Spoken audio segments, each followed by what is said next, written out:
लक्ष्य को पाने के लिए क्या कदम उठाओगे?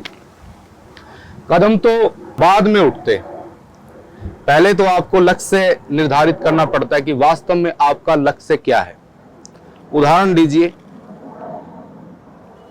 आजकल आपने बहुत से डिस्कवरी के ऊपर बहुत प्रोग्राम आप देखते होंगे।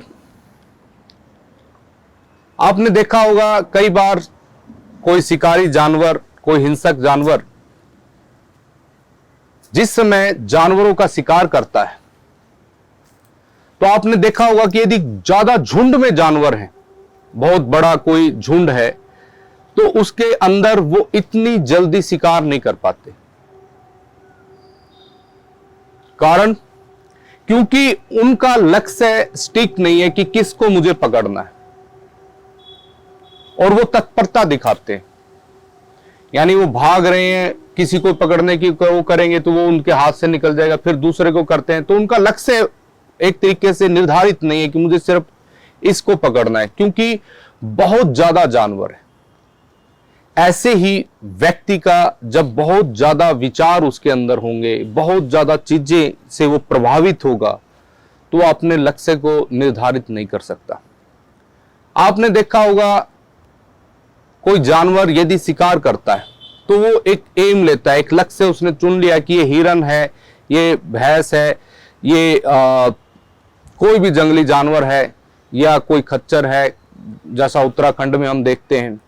तो ऐसे किसी पे अटैक करता है तो वो उस लक्ष्य को पाने के लिए, अपने शिकार को हासिल करने के लिए धैर्य रखता है, बहुत धीरे धीरे उसकी तरफ बढ़ता है, और बढ़ने के बाद एकदम अपनी संपूर्ण ऊर्जा से, धैर्य से, शक्ति से, पूरी क्षमता से प्रहार करता है और उस लक्ष्य को जीतता है।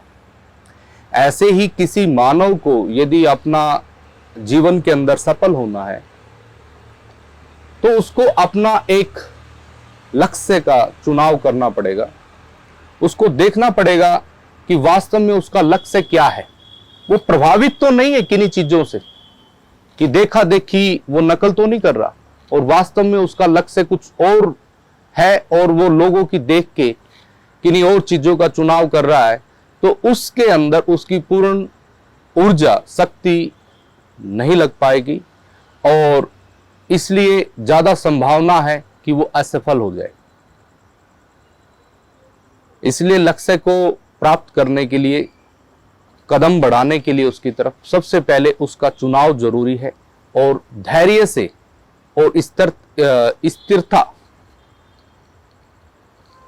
विवेक से, क्योंकि मानव को बहुत सी चीजें प्रकृति ने प्रदान करी हैं, विवेक है, उसके अंदर जागृति है, तो वह अपनी बुद्धि का इस्तेमाल करते हुए अपने एक लक्ष्य का चुनाव करके उसकी तरफ बढ़े, और पूर्णता से यदि वो धैर्य से और पूरी ऊर्जा से उस कार्य को करेगा तो निश्चित ही उसको उसके अंदर सफलता मिलेगी। धन्यवाद।